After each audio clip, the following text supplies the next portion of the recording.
그리스도 안에서 사랑하는 성도 여러분, 이동훈 목사의 성경의 세계 시간입니다. 오늘은 2022년 4월 10일 주일입니다. 10일 주일에 11일 월요일분과 13일 수요일분, 15일 금요일 수상까지를 영상을 촬영할 생각입니다. 여러분들께서 관심을 가지고 참여해 주시고 또 여러분들의 그 관심도를 저에게 알려주시면 제가 기독교 윤리 또 그에 따르는 어떠한 실천 방향을 상고함에 있어서 큰 도움이 될 수 있을 것이라는 생각이 듭니다. 오늘은 첫째, 기독교회적 관점에서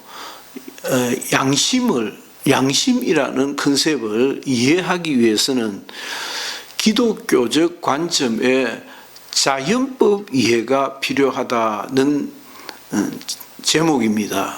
제목이 길기는 하지만 정리를 해보면 기독교회적 관점에서 양심을 이해하기 위해서는 기독교회적 관점의 자연법 이해가 필요하다는 것입니다. 첫째, 양심을 이해하기 위해서는 기독교회적 관점에서 예수 믿는 사람이 좀 양심적이어야지 쉽게 생각할 수 있는 문제입니다. 그렇게 또 우리가 표현을 하기도 하고 상대방을 욱박지르기도 하고 스스로에게도 그렇게 억압을 주기도 합니다. 예수 믿는 내가 보다 더 양심적이어야 하지 않는가라고 하는 억압이죠. 그게 억압이든 교훈이든 아무튼 그와 같은 고민들을 우리가 하고 있다는 것입니다. 따라서 기독교인으로서 기독 성도로서 양심을 바르게 이해하기 위해서는 그 양심에 대한 기독교회적 이해가 필요하다. 우리가 앞서 살펴본 대로 이야기한다면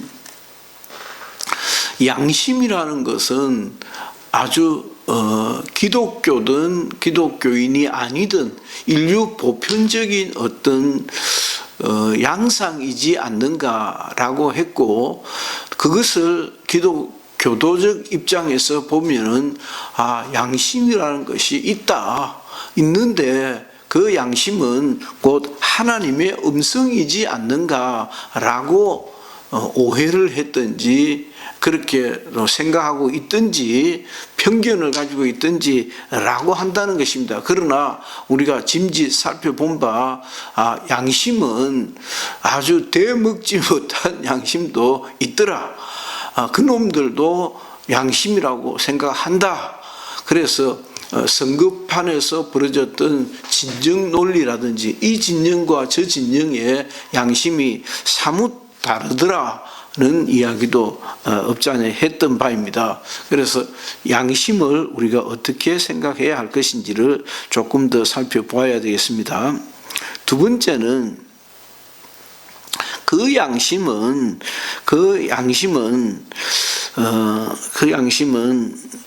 자연법이라는 기독교회가 자연법을 어떻게 이해하고 있느냐라고 하는 그 각도에 따라서 양심에 대한 이해가 나뉘어진다 혹은 분류가 되어진다라고 할 수가 있습니다. 그래서 자연법이 무엇인지, 왜냐하면 양심은 자연법의 영역에 속한다고 보기 때문입니다. 그래서 양심이 기독교적인 관점에서 양심이 뭐다라고 얘기하기 위해서는 그 이전에 자연법에 대한 이해가 필요하다라는 것입니다. 그럼 그 자연법은 뭐냐? 자연법은 문자 그대로 자연의 법칙 정도라고 생각하면 되겠습니다. 자연의 법칙, 자연의 순리, 자연의 이치 정도로 이 세상에는 예수를 믿든 안 믿든 어떤 종류의 신앙을 가지고 있든 없든 유불리에 상관없이 자연의 어떤 법칙, 자연의 어떤 도리 같은 것이 있다 라고 보는 것입니다. 그것을 그 자연법에 대한 입장은 두 번째, 인간 이성의 능력과 인간 이성에 관한 태도와 밀접한 관계가 있다라고 봅니다. 그게 무슨 말이냐 하면 양심을 이해하기 위해서는 양심에 대한 기독교적 입장을 정리하기 위해서는 자연법이라는 것을 이해를 해야 되겠다. 자연법에 대하여 어떤 입장을 가지느냐를 따져보아야겠다는 것이고, 그 자연법을 이해하기 위해서는 인간 이성에 대한 기독교도적 입장이 중요하다. 그 입장에 따라서 나누어진다라고 하는 것입니다. 딱 그게 무슨 말인지 하면 또 인간 이성에 대해서는 소위 말해서 원죄 이후 이전으로 기본적으로 나뉘어집니다. 기본적으로 하나님께서 나중에 창조 질서라는 말이 나오게 되는데, 최초 하나님께서 사람을 지으셨을 때는 그 자연법, 그 양심, 그 이성은 아주 순수한 상태로 봅니다. 그렇게 안 볼 수도 있지만은 대충은 그와 같은 입장을 취합니다. 그러나 원죄 이후, 포스트 원죄, 포스트 신, 죄 이후에 대해서는 창조 질서에 남아있는 인간의 이성이 있다. 그 잔존 능력이라는데, 인간 속에는 하나님께서 최초 창조하셨을 때 간직하게 하셨던 인간 이성의 그 잔존 능력이 있다로 볼 수 있고, 그 이후에 죄 이후에는 그 잔존 능력이 있다 없다로 극명하게 나누어집니다. 죄 이후에도 불구하고 아직 잔존 능력이 있지 않느냐, 있다고 봐야 되지 않느냐라고까지 한두 발자국 후퇴하면서도 끝까지 양보하지 않는 입장이 있고, 보다 더 조금 분명하게 인간이 타락 이후에는 인간 이성의 잔존 능력이 박살나버렸다. 그걸 토탈 이너빌리티라고 하는데, 잔존 능력이 없다. 전적으로 부패해 버렸다라고 보기 때문입니다. 그래서 원죄 이후 인간 이성의 능력의 잔존 여부에 따라서 입장이 많이 나누어진다라고 보는 것입니다. 그 다음 우리가 살펴봐야 할 것은 조금 역사적인 내용들인데, 자연법에 대해서는 적어도 헬라 로마 철학 이후, 그러니까 로마 그 이전의 헬라 철학 때부터 자연법에 대한 어떤 이해가 있기 시작했다는 것입니다. 어쩌면 헬라 시대 그 이전에, 그러니까 영고대 시대로 올라가더라도 거기에는 이제 남아있는 자료들이 없으니까요. 헬라 이전에 우리의 선진들이 인간 이성에 대해서 어떻게 생각했다라고 문자로 남아있는 것들이 없으니까 이렇다 저렇다 할 수가 없는 것이죠. 그러나 헬라 시대 이후에는 분명히 자연법에 대한 인간의 고민이, 이해가 있었다, 그렇게 보는 것입니다. 그 분명한 증거를 스토아 철학에서 인간의 양심이란, 자연법이란 하고 건드리기 시작한, 이걸 다루기 시작했던 흔적들을 볼 수가 있습니다. 그 다음 다섯 번째로는 로마 시대에는 로마의 철학자들에 의하면 로마 법에, 그 당시에 로마는 사실은 로마가 아니고 세계 제국이지요. 세계 제국이었던 그 세계를, 오늘의 미국이 세계를 이렇게 영도해 나갔듯이 로마가 세계를 영도해 나가는데, 정말 제가 로마를 처음 갔을 때, 지금은 고대 유적들이 파편으로 남아있지만은 이야, 이 인간들은 도대체 어떤 사람들이야? 무려 몇천 년 전부터 이와 같은 어마어마한 건축 양식들을 만들었다는데 정말 질급하겠더라고요. 적어도 한반도에서는 여전히 초가집 짓고, 초가집도 뭐 제대로 지었는지 모르겠어요. 초가집도 제대로 못 지었을 당시에 로마 시대에는 어마어마한 뭐 원형 경기장이라든지 하여튼 뭐 어마어마한 건축물들이 남았다 할 때 그 로마에 미쳤던 로마법 속에는 로마의 철학자들의 그 자연법에 대한 이해가 크게 영향을 미쳤다고 보는 것입니다. 그래서 6번째로 좀 더 발전된 이야기를 해보면, 그 로마의 영향을 받으면서 중세 교회, 로만 캐톨릭 처치, 가톨릭 교회에서까지 자연스럽게 로마법에 영향이 미치면서 그것이 중세 교회가 어떤 질서를 세워가는데 자연법이 결정적인 영향을 했다라고 보는 것입니다. 바로 그것이 우리가 로만 가톨릭 처치를, 중세 교회에 지배했던 로만 가톨릭 처치를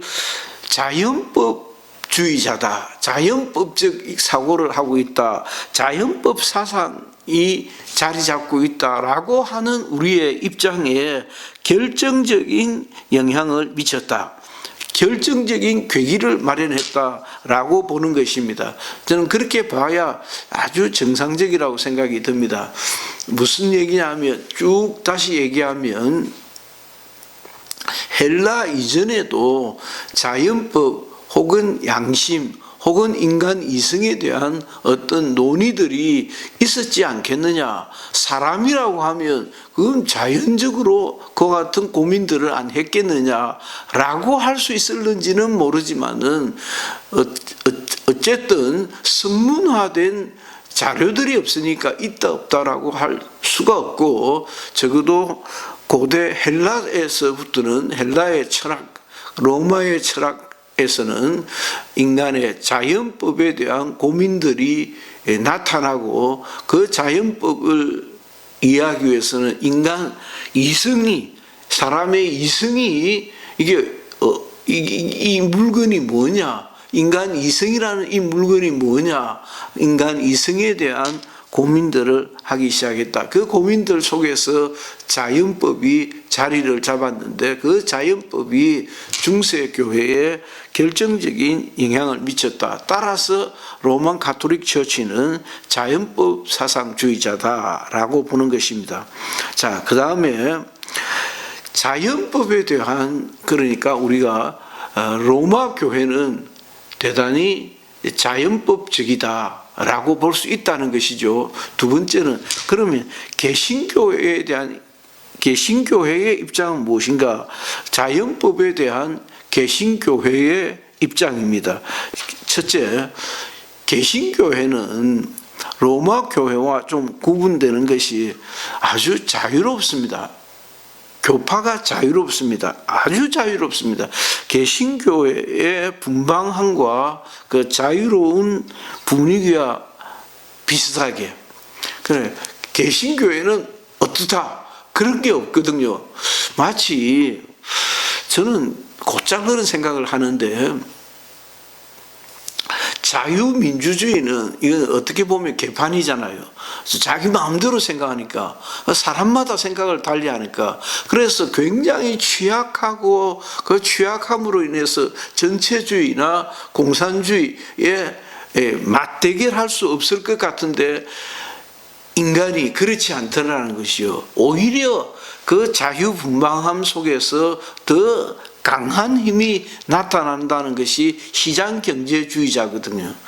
그렇게 보면 로마 교회가 굉장히 탄탄하고 굉장한 힘을 가지고 있을 것 같지만은 그렇지 않다라고 하면서 라고 하는 입장을 견지하면서 개신교회의 분방함, 개신교회의 자유스러운 분위기와 같이 개신교회는 자연법에 대하여 어떤 입장을 가지고 있다라고 일정하지는 않다. 그게 첫째고, 일정하지는 않다. 두 번째는 그럼에도 불구하고 개신교회가 가지는 아주 공통 분자가 없지 않을 것 같은데, 원죄 이후 인간 이성의 잔존 능력에 대해서 부정적인 편이다. 부정적이어서 자연법에 대해서는 꽤 회의적이다. 라는 것이 기본적인 개신교회의 입장이다라고까지 정리는 해볼 수 있겠습니다. 그래서 개신교회는 기본적으로 어떤 일정한 입장을 공통된 입장을 가지고 있지는 않는 것 같아. 그러나 그럼에도 불구하고 로마 교회와 구분해서 얘기를 한다면은 인간 이성의 잔존 능력이 있다 없다, 없다 쪽에 더 가깝지 않느냐라는 것입니다. 세 번째는 그러나 영국의 산업혁명, 프랑스의 문화혁명을 거치면서 소위 계몽주의 사상이 자리를 잡기 시작합니다. 계몽주의 사상은 인라이트먼트, 인간 이성에 대한 입장이거든요. 인간 이성은 뭐든지 할 수, 계몽 사상이니까 뭐든지 할 수 있을 것처럼 생각합니다. 그래서 근대 국가의 법 이론에 있어서 자연법은 결정적인 근대 국가 성립, 근대 국가 설립, 근대 국가를 형성함에 있어서 자연법은 강력한 밑바탕이 된다고 볼 수 있습니다. 이건 굉장히 중요한 것입니다. 인간 이성에 대한 밝은 면, 인간 이성에 대한 강한 긍정적인 면들이 근대 국가를 형성하기 시작했다고 보는 것입니다. 그래서 네 번째는 인간에게는 일정한 범위에 있어서 자유가 있다는 것입니다. 일정한 범위의 자유가 있어서 이 자유는 영원한 하나님의 법의 한 부분이지 않는가라는 생각을 가지고 있습니다. 그래서 하나님께는 사람이 긍정을 하든 긍정을 하지 않든 하나님의 창조주 하나님이 제시하신 그려나가시는 인류 보편적인 어떤 것이 있는데 이 인류 보편적인 것 속에 인류 보편성 속에 보편적인 것 속에 인간 이성도 그냥 끼어들 수 있지 않느냐라고 하는 점이 있다는 것이죠. 인간 이성이 원죄 이후에도 불구하고 하나님의 큰 범위의 보편성 속에 인간 이성의 능력도 남아 있다라고 보는 것입니다. 그래서 그 다음에는 자연법이 있다고 하더라도 하나님의 법을 올바르게 인식할 능력이 있다 없다로 또 나누어지는 것입니다. 자연법에 대해서 좋다, 오케이, 그러면 자연법이 있다 치고 있다고 하더라도 그 자연법이 정말 바람직하게 정상적으로 이것이 오퍼레이트 가동이 되고 있느냐, 자연법이 하나님의 법을 제대로 이루어갈 수 있느냐, 인식할 능력이 있느냐 없느냐에 따라서 좌우로 또 나누어져 간다는 것입니다. 그래서 자연법을 마지막으로는 자연법을 긍정하더라도 그것은 시대와 또 사람이 처해 있는 그 시대가 처해 있는 상황과 환경에 따라서 너무도 쉽게 변하기 때문에 그 자연법에 이걸 인정을 해야 되느냐 따라서 굉장히 부정적인 것으로 판가름되기 쉽다라고 하는 것입니다.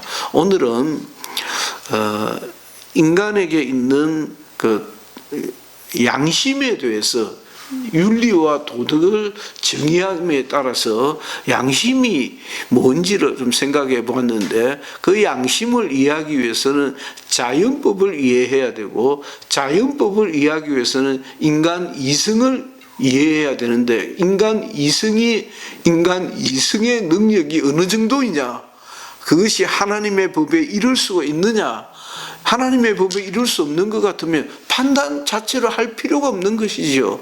그러나 인간 이성이 굉장히 온전하게 남아있다 하면 그 인간 이성에 의해서 근대법이 형성이 되어졌고, 그 근대법이 형성이 되었지만 나라법도 지켜야 한다라고 하는 결론이 나올 것입니다. 그래서 그리스도인도 나라법을 지켜야 된다. 왜?